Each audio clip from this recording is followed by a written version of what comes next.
बिस्मिल्लाहिर्रहमानिर्रहीम। अस्सलाम वालेकुम डियर स्टूडेंट्स, आज का हमारा टॉपिक है डाइजेशन इन ह्यूमंस। हम देखेंगे कि इंसान के अंदर खुराक हज़म कैसे होती है, डाइजेशन का प्रोसेस कैसे चलता है। तो इसमें हम डाइजेस्टिव सिस्टम जो है उसके मुख्तलिफ पार्ट्स जो हैं उनको डिस्कस करेंगे। तो सबसे पहले हम देखते हैं डाइजेशन इन ह्यूमंस वाले पैराग्राफ की तरफ चलते हैं। Our cells require oxygen, water, salts, amino acids, simple sugars, fatty acids and vitamins. These can cross cell membrane into two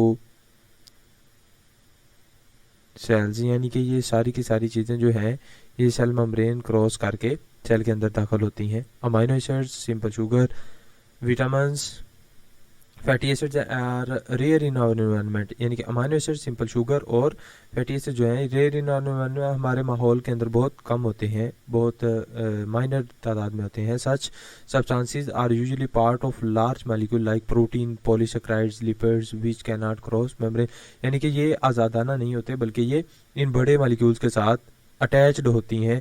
अब ये बड़े मॉलिक्यूल जो हैं ये मेम्ब्रेन से क्रॉस जो कह लें मेम्ब्रेन के क्रॉस मूव नहीं कर पाते। There is need to of converting such large and non diffusible molecule into smaller diffusible molecules. अब इन बड़े मालिक्यूल्स को तोड़ा जाता है छोटे मालिक्यूल्स में ताकि ये नॉन डिफ्यूजेबल ना गुजरने वाले और डिफ्यूजेबल का मतलब होता है जो इजीली जिनकी डिफ्यूजन हो जाए सेल के अंदर। तो यानी कि बड़े मालिक्यूल्स को तोड़कर छोटे मालिक्यूल में कन्वर्ट किया जाता है ताकि इनको आसानी से सेल मेम्ब्रेन के थ्रू पास करवा दिया जाए। This is achieved through the process of digestion. ये सारा का सारा डाइजेशन के अमल के ज़रिए से ही हो पाता है। After digestion diffusible molecules from the digestive system reach body cell through blood. Here they are assimilated to get energy and to synthesize our own structure, यानी कि जितनी भी हजम शुदा खुराक है फिर उसको खून के अंदर भेज दिया जाता है ताकि उसमें से एनर्जी को हासिल किया जा सके और हमारे जिस्म के बॉडी मास को बनाया जा सके। एट द सेम टाइम इसी वक्त indigestible part food eliminated out body through the process of defecation, यानी कि डेफिकेशन एलिमिनेशन के प्रोसेस के जरिए से जितना भी वेस्ट मटेरियल होता है उसको बॉडी से बाहर एलिमिनेटेड आउट, एक्सक्रीटेड आउट कर दिया जाता है, उसको बाहर निकाल दिया जाता है फजलात की सूरत में। In simple word nutrition human comprise following phase. इसके 5 मेजर फेजेज हैं इंसानी खुराक के हजम होने में। सबसे पहला इंजेशन है, intake of food, process of taking in food, यानी कि खुराक को जिस्म के अंदर लेकर जाने का अमल। डाइजेशन है, process of breaking up complex substances into simpler substances, यानी कि जो हमने खुराक खाई उसके बड़े अंदर बड़े बड़े प्रोटीन्स के मॉलिक्यूल्स हैं, कार्बोहाइड्रेट्स के मॉलिक्यूल्स हैं, उनको छोटे छोटे मॉलिक्यूल्स में तोड़ा जाता है। एब्जॉर्प्शन, फिर उन छोटे मॉलिक्यूल्स को कह लें कि अब्जॉर्ब किया ब्लड के अंदर भेजा जाता है, ब्लड और लिम्फ के अंदर भेजा जाता है। असेमिलेशन, फिर उनको कन्वर्ट किया जाता है बॉडी मास के अंदर। और डेफिकेशन, जो वेस्ट मटेरियल होते हैं अनडाइजेस्टेड मटेरियल होते हैं उसको फिर बॉडी से बाहर एक्सक्रीटेड आउट किया जाता है। जी स्टूडेंट्स, आज हम सबसे पहले अपना ह्यूमन डाइजेस्टिव सिस्टम जो है, ह्यूमन एलिमेंट्री कैनाल जो है, इसकी तरफ चलते हैं। Digestive system of human consist of long tube that extend from mouth to anus, मुंह से लेकर anus opening from where waste material excreted out. This tube is called alimentary canal. इस सारे के सारे रास्ते को, इस ट्यूब को एलिमेंट्री कैनाल का नाम दिया जाता है। Its main sections are oral cavity, pharynx, oesophagus, stomach, small intestine, large intestine. ये इसके मेजर हिस्से जो हैं, मेजर पार्ट्स जो हैं ह्यूमन एलिमेंट्री कैनाल के, इनको हम एक एक करके इंशाल्लाह डिस्कस करेंगे। In addition there are many glands associated with alimentary canal. बहुत सी ग्लैंड्स भी होती हैं जो अपनी सेक्रीशंस एलिमेंट्री कैनाल में सेक्रीट करती हैं, जिसकी वजह से खुराक को हजम के काबिल बनाया जाता है या डाइजेशन का प्रोसेस जो है वो कंप्लीट होता है। There are in the form of 3 pairs of salivary glands. इसमें सबसे पहले 3 जोड़े होते हैं सलेवरी ग्लैंड्स के, यानी कि जो सलाइवा सेक्रीट करती हैं। पेंक्रियाज, एक पेंक्रियाज है, एंड लिवर, और इसके साथ लिवर, यानी कि ये 3 मेजर ग्लैंड्स जो अपना रोल प्ले करती हैं डाइजेशन के अंदर। Will go through the structure and functioning of digestive system by assuming how bite of bread or roti taken with some dish is digested, how small molecules like amino acids, simple sugar, fatty acid, vitamins and water are produced, यानी कि इसमें उन्होंने कहा कि हम इस topic के अंदर देखेंगे कि कैसे हमने एक लुकमा जो है, एक बाइट जो है वो ली खुराक की, और उसको कैसे हजम किया गया, उसमें से कैसे सिंपल मालिक्यूल्स और फैटी एसिड, विटामिन वगैरह जो है वो एक्सक्रीट आउट करवाए गए, उसमें से निकाले गए। तो उसमें सबसे पहले हम ओरल कैविटी को आज डिस्कस करेंगे, सिलेक्शन, ग्राइंडिंग, पार्शियल डाइजेशन। यानी कि ओरल कैविटी के मेजर 3 फंक्शन है। सबसे पहले सिलेक्शन ऑफ फूड, खुराक को सिलेक्ट करना कि ये खाने के काबिल है या नहीं है। उसके बाद ग्राइंडिंग और पार्शियल डाइजेशन, फिर उसको पीसना और उसकी पार्शियल डाइजेशन, नामुकम्मल आधे तौर पर थोड़ी बहुत डाइजेशन करवाना।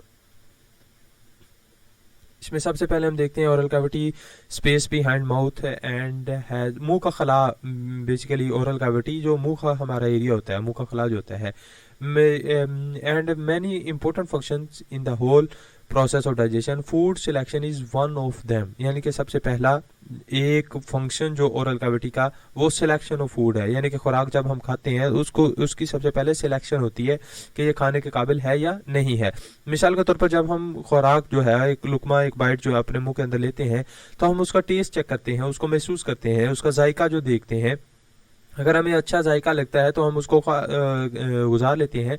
अगर हमें उसका जायका अच्छा नहीं लगता तो हम क्या सजेस्ट करते हैं कि ये पुराना है, ये डेट इज ओल्ड, ये जो खुराक है ये पुरानी है, वी रिजेक्ट इट, इसकी वजह से हम उसको रद्द कर देते हैं। If teeth or tongue detect some hard object, इसके अलावा अगर हमारी खुराक जो हमने एक लुकमा लिया है मुंह के अंदर, उसके अंदर कोई अगर स्टोन वगैरह आ गया है, डर्ट पार्टिकल आ गया है, या कोई बोन, हड्डी वगैरह आ गई, अगर हम गोश्त खा रहे हैं, तो हमारे दांत और हमारी जुबान जो है उन चीज़ों को डिटेक्ट करती है। अगर इस तरह का कोई मटेरियल आ जाए तो हम उसको मुंह से बाहर निकाल देते हैं, उसकी कह लें कि सिलेक्शन जो है वो हम नहीं करते, उसको खाने के काबिल नहीं समझते।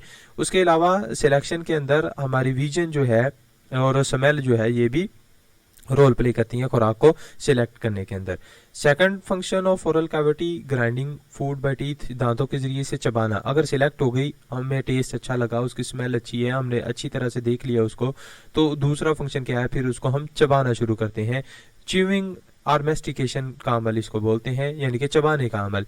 This is useful because esophagus can pass only small pieces. Enzyme also cannot act on large piece of food. यानी कि इसको चबाया क्यों जाता है खुराक को, इसलिए कि एसोफेगस जो है वो एक तंग रास्ता है, वो बड़े बड़े खुराक के मालिक्यूल जो उनको नहीं गुजारने देता, उनको गुजरने की इजाज़त नहीं देता। और इसके साथ साथ जितने भी डाइजेस्टिव एंजाइम है वो भी बड़े मालिक्यूल्स के ऊपर असरअंदाज नहीं होते, लिहाजा खुराक को छोटे मालिक्यूल्स में तोड़ा जाता है। They require small pieces with large surface area to attack.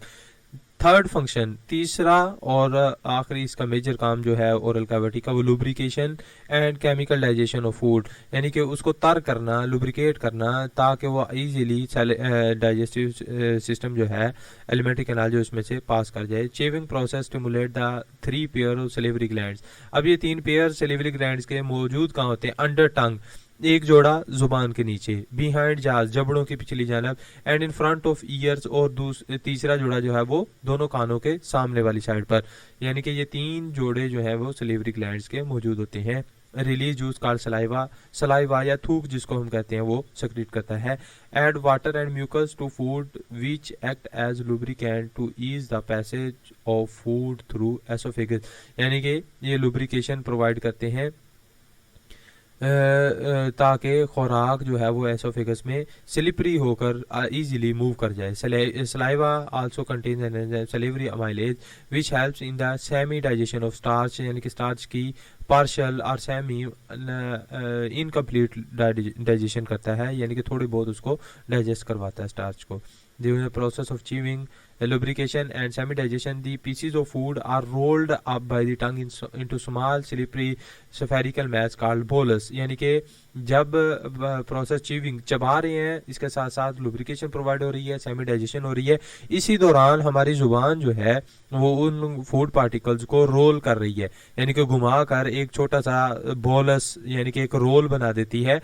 We swallow bolus, इसके बाद हम उस बोलस को जो है push it oesophagus through pharynx, उस रोल किए हुए खुराक के पीस को जिसको हमने बोलस का नाम दिया, उसको हम फिर मुंह की मदद से अपनी ज़ुबान की मदद से उसको फेरेंक्स के अंदर पुश कर देते हैं, धकेल देते हैं।